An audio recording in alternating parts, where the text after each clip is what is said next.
Cambiamos de información, le damos la bienvenida al economista Jorge González Izquierdo. Hay muchas noticias del ámbito económico que vale la pena analizar. En lo primero, lo inmediato, la inversión privada crece más de 4% en el tercer trimestre, después de caer por 14 trimestres. Esto es probablemente lo más relevante y se suma pues a la noticia que también conocimos de un crecimiento en agosto cercano al 2.5%, ¿no? Donde la economía, sobre todo impulsada por las exportaciones no tradicionales, ha dado, ¿no?, un salto importante a pesar de la caída en el indicador de pesca, ¿no?, que obviamente pues el tema de la anchoveta por temporada ha caído pues aproximadamente en un 40% este sector, pero aún así, la economía pues habría crecido 2.5%. ¿Cómo está, Jorge? Gracias por estar con nosotros. Muy buenos días. Muchas gracias. Lo primero, esta noticia sobre el repunte de la inversión privada en más del 4%, ¿es como para ser optimista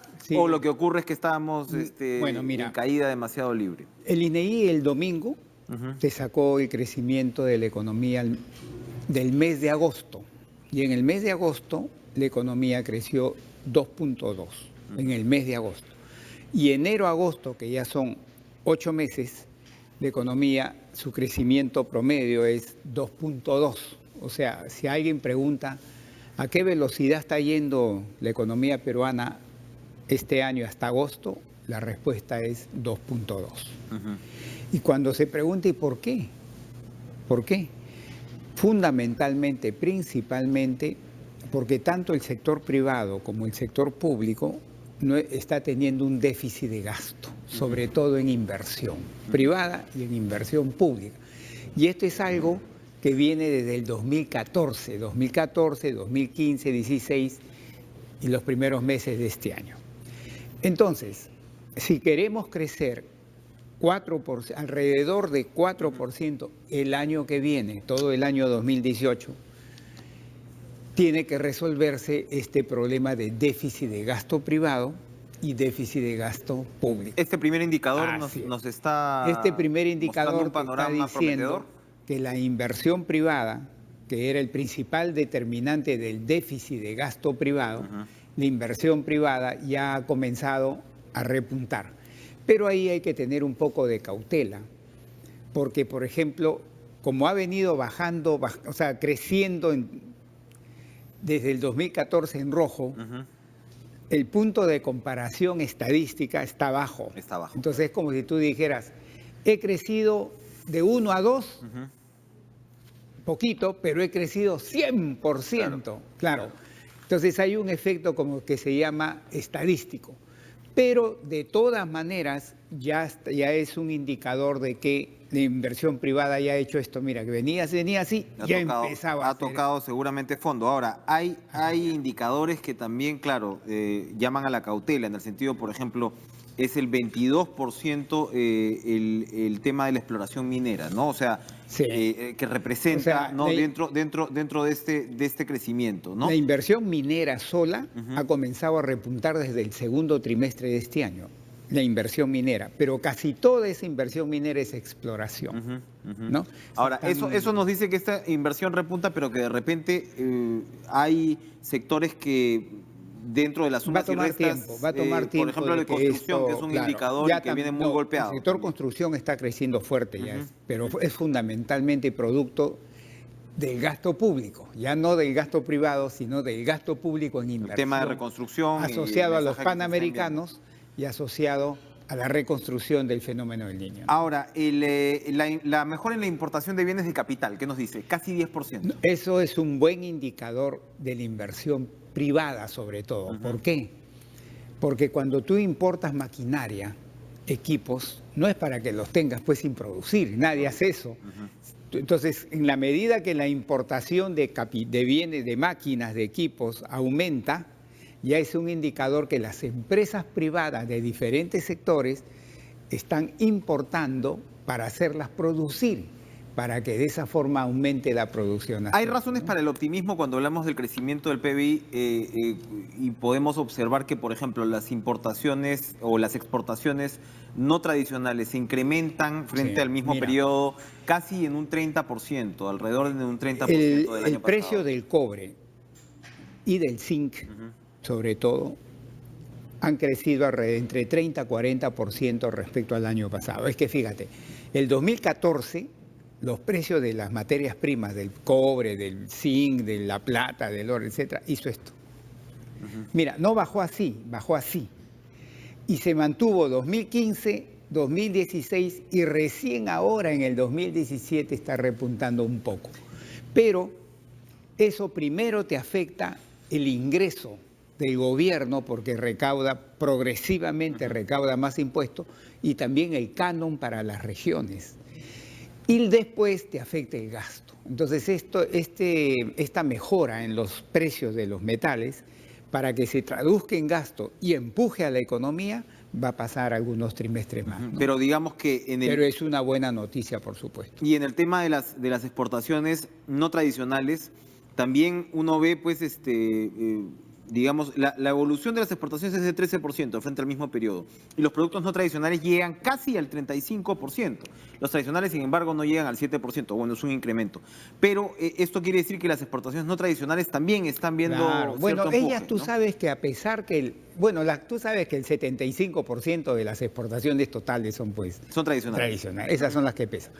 Pero silenciosamente las no tradicionales de hace un buen tiempo están así, ¿ah? ¿Y sabes quiénes? En primer lugar, el arándano está teniendo un la boom. fe en el arándano ha Oye, entonces la han tenido achuntado, la han una achuntado. consecuencia. Está teniendo un buen... Las frutas, el mango, la palta, están teniendo su buen repunte. interesante. A pesar de que las tradicionales estaban así, pero como estas no pesan tanto, no se siente del todo, pero ya va marcando una su diferencia. tendencia Ahora, es de hace un buen tiempo atrás. hay números, pues, que nos confirman ciertas impresiones, ¿no? En el subsector agrícola ha disminuido la producción de limón casi en 70%. No, pero ese es el tema de los coletazos Exacto. del fenómeno del Niño. Ahí se ve. Y el otro número estrictamente negativo es el de la pesca industrial, Bueno, que tú también sabes, es un tema de climatológico. pero aún así, está la veda, te ponen la veda y se acabó, pues no puedes pescar, ¿no? se reduce en 90% Claro. prácticamente. Pero claro, otra vez, si la pesca, por ejemplo, había sido un factor determinante para el crecimiento de los meses anteriores, de este año. ahora se ve que a pesar de esa caída, el impacto pues no se siente ya.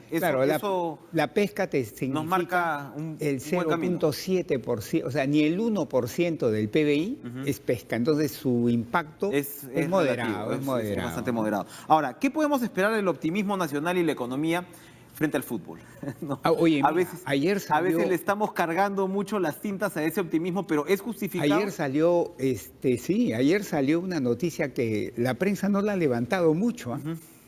Y es que, según cifras oficiales,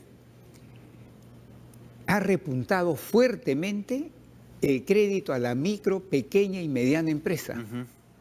¿Y sabes por qué ha repuntado en los 2 meses pasados?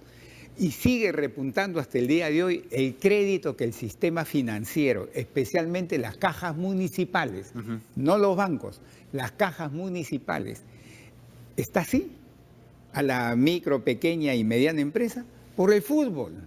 Porque como la gente ha comprado más de 100.000 camisetas y vinchas y orejas. Manufactura, en lo inmediato además, ¿no? Entonces han agarrado y han tenido que pedir prestado plata, sobre todo a las cajas municipales, para hacer frente a la demanda, financiar más producción. Entonces ahí tienes un caso concreto, mira, ya vigente, de cómo un sector que aparentemente no se iba a beneficiar como el sector financiero, lo está haciendo porque estas instituciones que son las cajas están comenzando a prestar y cada vez que prestan ganan, pues.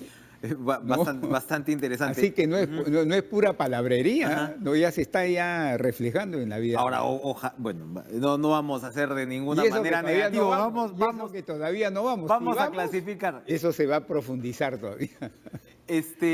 Un gol como el de Pablo Guerrero, entonces a pesar de ser de tiro libre medio directo, tronchón. eso todo vale.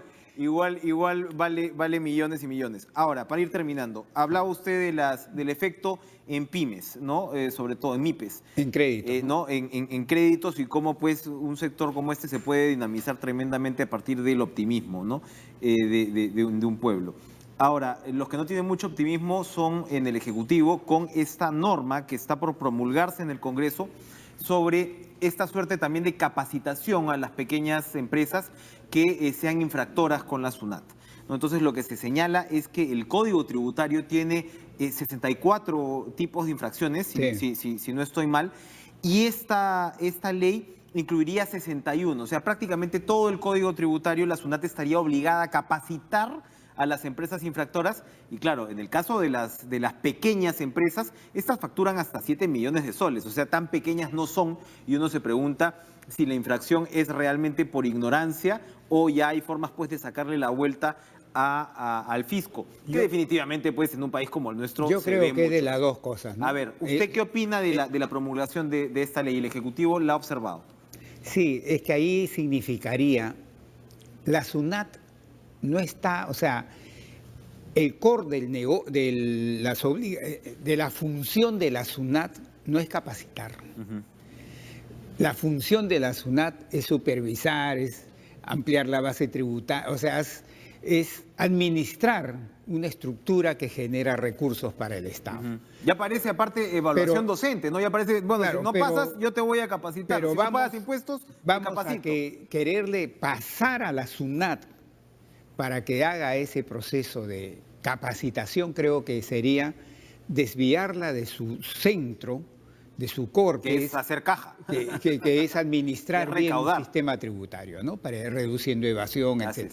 Lo que podría hacerse, bueno, si el Congreso insiste, es que la SUNAT subcontrate instituciones que sí pueden hacer en mejor forma que la SUNAT la capacitación, porque la SUNAT no está preparada para hacer capacitación. ¿Y no cree usted que se facilita la evasión en un contexto, además, en el cual la recaudación está en caída?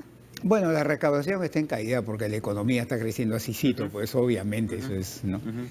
Pero digamos, con una economía pues informal en un 70%, ¿es una medida adecuada? Acá el tema es la informalidad, y la informalidad no es que tú lo vas a resolver con un profesor. Con un profesor o con cuestiones muy puntuales. No, ese es un tema mucho más complejo, mucho más complejo. Acaba de salir un estudio que lo recomiendo a la gente que esté interesada, de la OIT y la Universidad Católica del Perú, sobre la informalidad en el Perú. Y yo le recomiendo sobre todo a ciertos economistas de pensamiento extremadamente liberal que hay en el país, y a los señores de Economía y Finanzas y del Banco Central de Reserva que lean este estudio, donde te hacen un estudio a profundidad del fenómeno de la informalidad en el Perú, y te dicen pues que las recetas sencillas, como que hay que reformar el mercado laboral, quitándole la gratificación de diciembre, de julio a la gente, que por acá la CTS, eso te va a hacer que la formalidad crezca. Hay que tomarlo con pinzas. Yo recomiendo que lean ese estudio. Lo vamos a leer, y un tema bastante delicado porque además la primera ministra Mercedes Granados anunció que se van a solicitar, ¿no? Facultades para legislar en materia tributaria. Habrá que ver hasta dónde se llega. En eso, por lo menos lo que ella ha adelantado, y en eso sí... Eliminar el REL, el RUS, estos regímenes mini, ¿no? Ese es algo que yo he venido reclamando hace años. Además de eso, ella ha anunciado algo que ojalá sea cierto. Fíjate, en tratamientos preferenciales tributarios y exoneraciones tributarias está entre el 2 al 3% del PBI peruano. Te estoy hablando, está entre 4.000 a 6.000 millones de dólares al año. Altísimo. Altísimo. Entonces, si lo que se trata es, como yo vengo pidiendo esto hace años en el Perú, de ampliar la base tributaria en un primer paso, reduciendo, no digo eliminando totalmente, reduciendo estos tratamientos preferenciales y exoneraciones tributarias, sería un paso que el Perú necesita. Vamos a ver cómo reacciona el Congreso ante este pedido y si finalmente pues le va a trasladar al Ejecutivo, en todo caso, esa responsabilidad. Si el Congreso no quiere, entre comillas, quemarse con eso, ¿no? Bien podría el Ejecutivo legislar sobre la materia y ajustar esas exoneraciones. Más que eliminar el RUS, esto yo le pido al que cumpla su palabra a la señora Arauz, de que no puede ser pues entre el 2 al 3% del PBI peruano que se esté regalando. Una larga, una vieja historia además. No, la es de- vieja la y de- larga, así pero es, tiene ¿no? implicancias políticas. Pero no se ha por eso es cambiado, que pues. nadie quiere No se ha cambiado. meterle Exactamente, ¿no? muela porque Todo el tema en la selva, además, que ya sabemos, ¿no? Qué negocios ha apañado incluso. Jorge González Izquierdo, muchas gracias por no, a ustedes acompañarnos por invitarme. esta mañana con las observaciones del panorama económico y en buena medida también de lo que se viene en el panorama político. Nosotros continuamos con la información.